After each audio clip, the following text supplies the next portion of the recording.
tough to find people right now. Everyone's trying to hire, right? So it is very difficult. And you know, a lot of people want seasoned individuals. Yeah. So that is one difference that New American Funding has been focused on, both on the sales side and the operations side, is we're trying to get new people into the industry. Okay. And we've developed some training programs for processors and even, I don't know about underwriters as much, but definitely processors and loan officer assistants and people that are like those support roles. Sure. We now have some training programs where we can bring those people in. And on the sales side, we're really focused on taking online leads that are typically handled like in a call center, and we've been working to distribute those out to our retail loan officers, that's a whole nother episode, to be honest with you. Yes. But what it also allows us to do is be able to offer some new people into our industry that we can give some of these leads to. Love that. While they work to develop relationships with the real estate community or other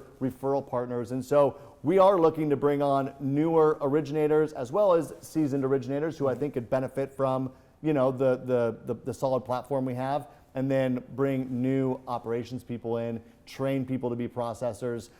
We even have a few family members. We really like to work, so I got a couple of my processors who, you know, they have a daughter or whatever looking to get in, and we're bringing them as a junior capacity and training them up. So there's some of that going on as well. So lots of good things. Absolutely. Lots of good things. Yeah. One thing that I really liked that you said during our initial conversation was you said, Jeremy, I'm always striving to improve myself. Yeah. I'm always looking to take my life and my business to the next level and become the best version of myself. Yeah. Can you give me or give us an example of some of the recent changes that you've made in your life and in business to become the best version of Tony? Yeah. So a couple of years ago, you know, I've always been driven by goals. Right. And a lot of times we put these goals out there that we want to hit, and at many points in my career, that's helped me achieve those goals. Sure.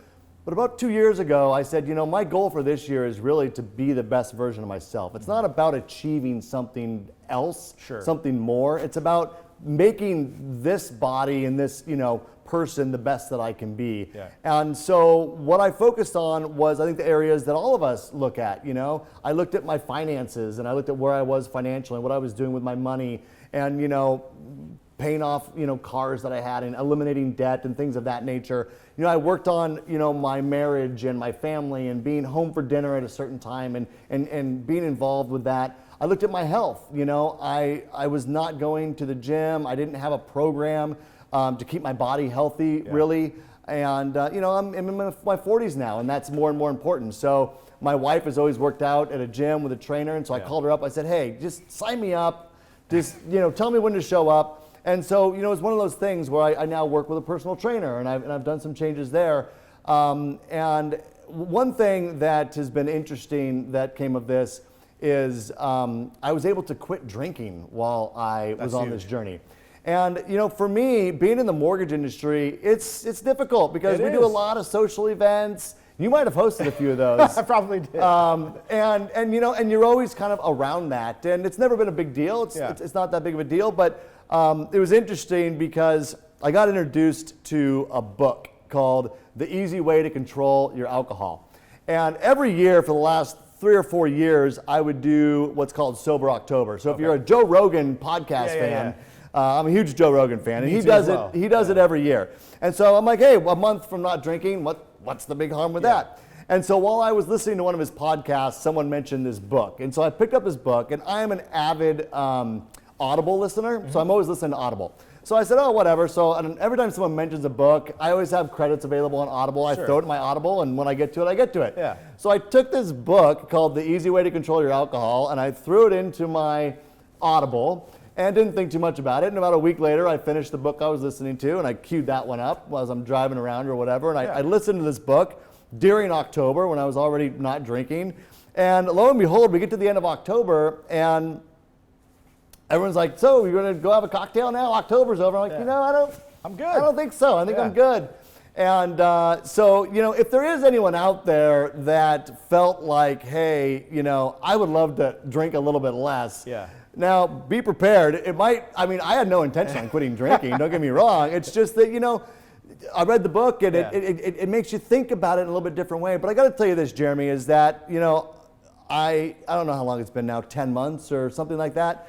And, you know, there's never been a time in the last 10 months where I had a glass of wine or two and had to drive home, Sure. right? There's never been a morning where I woke up with a little bit of a hangover. Yeah. There's never been a situation where, you know, I had one too many cocktails at a networking event and, you know, said something I didn't want to say. Sure. And it's like, those things are just now gone from your gone. life. Not that they were a huge hindrance, Sure. but, you know, they don't happen at all now. That's fantastic. And so, anyway, I wanted to mention that book to you because if anyone has that problem, I could see where listening to that book, and maybe it was just where I was at mentally with my health and going to the gym and whatever, but hey, it's a book. I mean, you should be reading books all the time anyway. Absolutely. Throw that one in your list. Right? I'm so glad that you brought that to our attention and we're willing to bring that up during the show, because so many people in the space of real estate, so many salespeople, I feel like, we're constantly put in situations to win. Yeah. And if you win, one of the first things you want to do is invite friends out to have cocktails. Yeah. Which is totally fine. But if you reach a certain level of success, that happens quite a bit.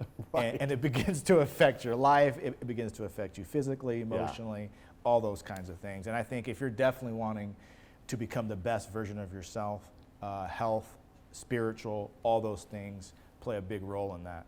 Yeah.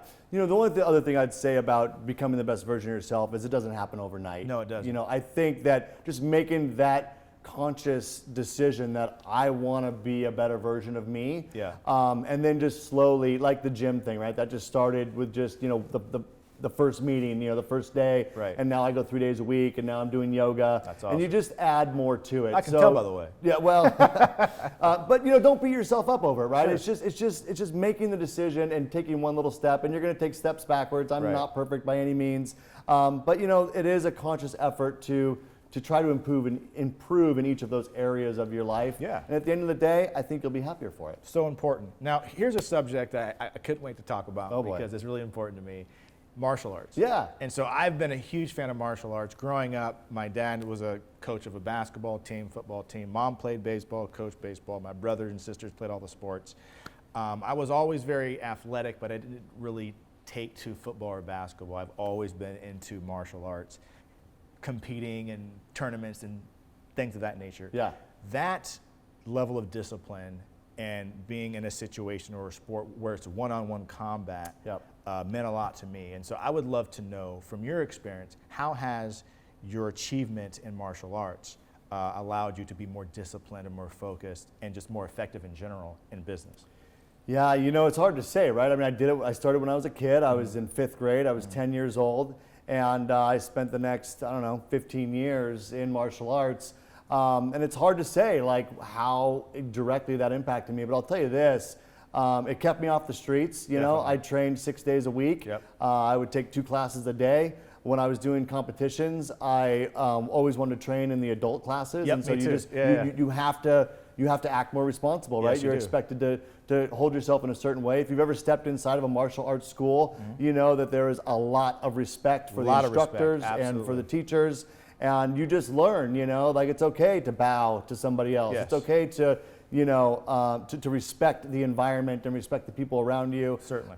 You also learn, as much as you learn techniques to combat, you also learn how to control yourself, because it's controlled, you know, techniques that allow you to interact with someone with what could be, in theory, a deadly, you know, sport or a deadly, you know, techniques, but you're not hurting people. Right. Well, not hurting them that much. A little bit. But you know, so there's a lot of discipline and respect that comes from that art. I took a Japanese style Shitoru, which is originated out of Okinawa, Japan. I actually tested for my black belt in Japan. Oh, wow. Both my first degree and my second degree. Wow. So not a lot of people have the opportunity to do that, Yeah. but I was excited that I got to do that. But you also learn about other cultures, you know. I think that, you know, we had, by the time you're a black belt in karate, you have to basically know all of the moves in Japanese. You have to count in Japanese. You learn about the Japanese culture. And, you know, and that helped me as well, just have a different perspective. You know, spending some time in Japan on 2 different occasions helps you have a different feel for how the world operates. And so I think there's a lot I can attribute to martial arts. You know, my son actually is also now in martial arts. That's He's cool. in Kung Fu. Okay. It wasn't my first choice Sure. of a sport for Yeah. him, but the reason we got him in Kung Fu is they would take him when he wasn't even 4 years old yet, and so there was a program. Most karate schools start at 5 years old or 6 years old, like kindergarten age. Yeah. We wanted to get him going even earlier, but it's turned out to be just A awesome. great thing for him, you yeah. know, really, really good for him. And so yeah, I think martial arts for any kid, you Yeah. know, or even an adult, you know, Yeah. it can be such a good training, both physically. I mean, if you want to get fit, you want to get in shape, Yeah. martial arts is a great way to do it. But starting at a young age, man, the discipline and the respect Yes. that you learn there Yeah. is just something you carry with you for all of your life, you know. It's huge. I remember being young and jumping into it. I didn't jump into it that young. I think maybe 11, 12 years old. Growing up, I had what some would consider an anger problem, and I definitely enjoyed scrapping. I'm tall now and somewhat muscular, but when I was young, I was scrawny and short. I was always the smallest out of all my friends, and that tended to bother me. So I was always a little bit quicker to jump into an altercation. Getting involved in martial arts helped me tremendously, but I would say the number one thing that it did for me was confidence. Yeah. Because if you have a group of, say, 30 people, some are same age, some older, some are adults, and then you get up and spar, showtime, right? It's just you and them. And the more confident I became that I could win in any situation, the less likely or the less I was ready to fight someone. I was more willing to just say, you know what, you're right, I'm wrong. Even though I was right and you were wrong, I thought I'm willing to walk away because in my mind I'm thinking I could hurt this person. Right. And so that really changed my mindset because prior to that I was all too eager to jump into a brawl. It's amazing how when you have nothing to prove, Right. you don't feel like you have to prove yourself. Yeah, it's like, you know, I'd rather not. Yeah. I'd rather not, you know. Yeah, I completely agree. I was not a huge fan of team sports because I think maybe like you, I was the smallest kid on the team. Yeah. And so when it was basketball or football, I mean, I was okay at them, but I Sure. wasn't great. Yeah. And I didn't get the playing time. And Yeah. the nice thing about martial arts too is that it's one-on-one. You know, you're competing with yourself really to become better. You are. Yeah, you get into the sparring matches and other competitions that we do, but really you get to excel at the level that you want to excel at individually. And I like that about it. For me, that was a good fit. And I'm really glad that I did it. And I'm glad my son's doing it now. And yeah, I think anyone who has the opportunity to be involved, I think you'll be better for it. Right on. Well, Tony, thank you so much for joining us today, and thank you for tuning in. Make sure to come back to us next week.